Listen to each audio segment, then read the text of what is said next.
Hello, my name is Elizabeth Harmon, and I'll be talking to you about the digital divide. First off, what is the digital divide? The digital divide, according to Sage Encyclopedia, is the term digital divide refers to the inequality of access to computers and the internet. And so where is the digital divide happening? It's happening all around us. It's happening in your own backyard. It's happening all over the nation in low-income areas, and they are unable to give the technology and resources to those students. An analogy of the digital divide was found in a TED Talk called Bridging the Digital Divide. This analogy gives a subway or train analogy. The train is the digital world. It's constantly moving. That platform is where we are all standing. Some of us know how to get on the train and go, and others don't know how. That gap in between the train and the platform, that is what the digital divide is. Some of us can get over that digital divide, and then we can get on the train, we can prosper. Others cannot. A really great a video was from Prince IE. He is an activist on YouTube, and he talked about the importance of changing the classroom. The classroom has been around for 150 years, and what has changed? Not much. We sit in rows, we raise our hand to answer questions, not much has changed. He doesn't really suggest what should be changed other than that it should be changed. My suggestion is closing that digital divide, putting technology in every single classroom. It'll give the opportunity for students to learn and to be able to use that technology. So there's different problems within the digital divide. Some schools are unable to buy any computers whatsoever. This gives absolutely no resources. Other schools have some, but not enough for all their students. And others have been able to access that technology, get the technology, but they don't have the Wi-Fi.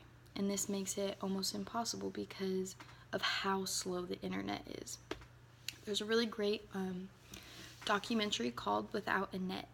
This is a great documentary, put everything in perspective. I recommend everyone to watch it. It's really a good, an eye-opening experience. So one thing that talks about is that the schools that are able to get that technology, they're unable to train their teachers.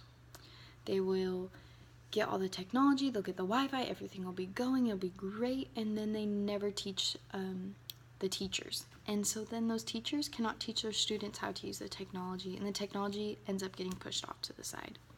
So it's important that schools are not only just getting that technology, but they're also teaching their teachers. That way they can turn around and teach their students. So some of the things that needs to happen in order to close the gap, one thing that Without a Net suggests is fiber optic cables, information at both ends of that fiber optic cable, and a Wi-Fi access throughout the whole school. This will have students be able to access that technology that they are able to get. A fact about Wi-Fi is 23% of schools do not have significant bandwidth for all their students, and that was found in Without a Net. So it's a really great documentary. I really recommend going and watching that to learn more. The government funding, this is where the schools get the money in order to buy that technology for the most part. There's local funding, state funding, and federal funding. These are the three fundings of how the school gets their technology or anything for the school. Local and state are the two main sources for getting that. There has been great success through the two. From the local funding, the LA School District was able to give iPads to every single student to use them at home and in the classroom. This allowed the students to have a one-on-one with the iPad and able to learn the technology and bring it into their everyday lives. And this is going to help them later on in life when they're asked in an interview if they know how to use basic technology, and they'll be able to say yes. On the other hand, it's not always equal. Some schools will get all the funding and cause the other school not to get any. And so it's important that each school district is making sure that the money is being equally distributed amongst all the schools. When this is done, schools will be able to buy that technology and that they will be able to prosper from it. An idea of closing the digital divide, not from a school point of view, but that was from Jim Seaver. He speaks in a TED Talk called Bridging the Digital Divide, and he talks about shamanic interfaces. And so before, he gave us the analogy of that train and getting on the train. And so his way of closing the gap, everyone getting on that train, is a shamanic interface. This is saying that having technology, have computers, things that we already have already on our iPhones, on our computers, things like that, and then giving it to where the computer recognizes things, and he uses, the peace sign and the thumbs up, that if we have our computers recognize this, then they will be able to do certain things, and this would allow illiterate people to use that technology. So that would close the gap also and have people use the technology. So not only are local and state fundings and federal fundings helping this gap, but there are amazing efforts of different companies. An example of this is AT&T. They have invested $400 million, which is amazing, into students. They have given them technology, they've given them resources. They also have a program that you can get cheap internet for only $5 to $10 for low-income families. So this allows students to have that internet access at home too.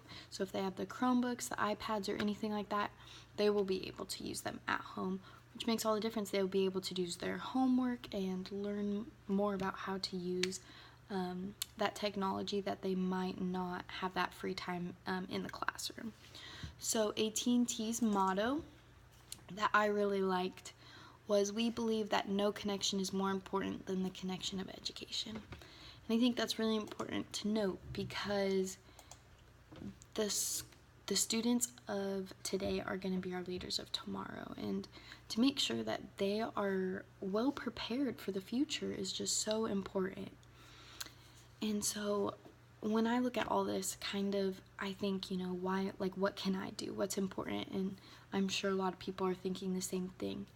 And it's important from a taxpayer's point of view that they're looking over that fundings, that they're looking at their local and state and federal, and they're seeing where their money goes, and they're making sure that everything is equal, and if there's not, then something needs to be done about it.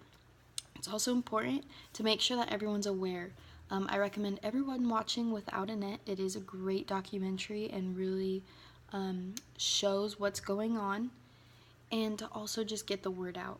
Also, from a school's point of view, if there are schools that are below technology, they don't have technology, it's important that they're looking out for those companies like AT&T, and then there's others out there also that give the technology to the schools and do that for them.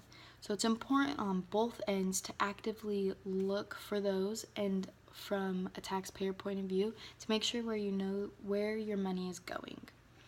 So I hope that this video has helped everyone realize what the digital divide is, and that they will continue to get the word out, and that we can close the gap and we can give opportunity to every single student out there. Thank you.